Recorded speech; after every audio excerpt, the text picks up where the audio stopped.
ग्रामीण आत्मनिजुक्ति प्रशिक्षण सभागृह में भारतीय प्राकृतिक कृषि पद्धति कर्मशाला और आलोचना चक्र अनुष्ठित। गजपति जिला पारालाखेमुंडी स्थित ग्रामीण आत्मनिजुक्ति प्रशिक्षण सभागृह में आज 12टा ठारू संध्या 6टा जाए भारतीय प्राकृतिक कृषि पद्धति कर्मशाला और आलोचना चक्र अनुष्ठित हो जाइछि।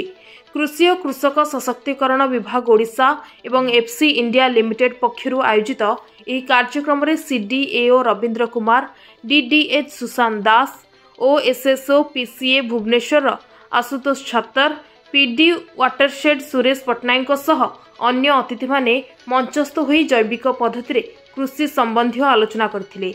ଏହି अवसर में जैविक कृषि करने सह माटीर उर्वरता बढ़ाइबा, जैविक सार, जैविक कीटनाशक प्रयोग करी शारीरिक सुस्थ रहिबा भली विभिन्न विषय को नहीं तालीम प्रदान करा जायथिला। ଏହି अवसर में मोहना अंचल बहु चाषी ଏହି कर्मशाला रे अंश ग्रहण करी तालीम प्राप्त करथिले। परे तालीम प्राप्त कृषक माननकु तालीम प्रमाणपत्र प्रदान करथिले। ଏହି कार्यक्रम को उक्त संस्थार समस्त कर्मचारी परिचालना करथिले। मो ना हूँ अस्मित कुमार पाणी, district coordinator FC India limited.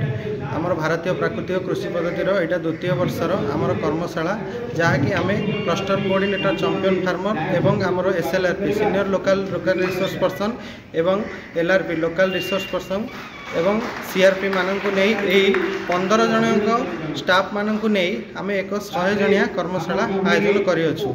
एठारे आमर उपस्थित अछंती आम गहन में सीडीओ सार एवं रिटायर्ड डीडीएच एवं एक्सटर्नाल रिसोर्स पर्सन एवं आमर समस्ते आमर स्टाफ माने एठारे उपस्थित रही अछंती।